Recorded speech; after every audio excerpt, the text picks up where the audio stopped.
আসসালামু আলাইকুম প্রিয় খামারি ভাই বোনেরা, কেমন আছেন সবাই? আশা করি সকলে ভালো আছেন। আলহামদুলিল্লাহ। আজকে আমাদের ৪৫ দিন বয়সের অরিজিনাল মিশরীয় ফার্মি ডেলিভারি যাচ্ছে সাভার হেমায়েতপুরে এক ভাইয়ের বাসায়।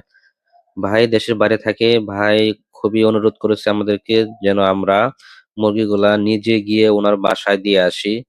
যেহেতু ভাই দেশের বাইরে থাকে তাই নিজে থাকতে পারেন না, উনি লোক দিয়ে করান। ওনার ফ্যামিলি মেম্বাররাই আর কি দেখাশোনা করে থাকে, তাই যেন আমরা বাসায় গিয়ে নিজ হাতে ছেড়ে দিয়ে এসে সব বুঝিয়ে দেই। এর ভ্যাকসিনেশন, এর কিভাবে খাবার পানি দিতে হয় বা লালন পালন করতে হয় বিস্তারিত আরকি যেন আমরা একটু বুঝিয়ে দিয়ে এসি। আসলে যারা নতুন মুরগি পালন করে থাকে তারা তো আসলে অনেক কিছুই জানে না। যারা আমরা মুরগির সাথে সম্পৃক্ত আছি তারা হয়তো বিষয়গুলো ভালো করে বুঝি।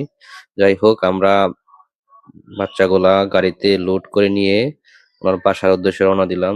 রাস্তায় অনেক জ্যাম থাকাতে আমাদের পৌঁছতে অনেক রাত হয়ে গেছে। তারপর আমরা নিজেরা মুরগিগুলোকে নিজ হাতে নামিয়ে উনার খামারে ছেড়ে দিয়ে পরে আমরা কিছুক্ষণ অপেক্ষা করলাম মুরগিগুলো পর্যবেক্ষণ করার জন্য। আলহামদুলিল্লাহ, মুরগিগুলো একদমই সুস্থ সবল আছে।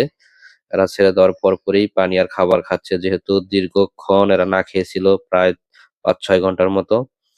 তারপরে এদের ছেড়ে দেওয়ার পরে সর্বপ্রথম যে কাজটা করলাম, ওনার খামারে লাইসোবিট ছিল। আমরা পানিতে একটু লাইসোবিট দিয়ে দিলাম যাতে মুরগির আ জার্নির যে মানে পরিবহনের যে স্ট্রেসটা সেটা যেন কমে যায়। তারপরে আরকি খাবার দেওয়া হলো। তো ইনশাআল্লাহ আমাদের কাছে আর অল্প কিছু ৪৫ দিন বয়সের অরিজিনাল মিশরীয় ফার্মি আছে।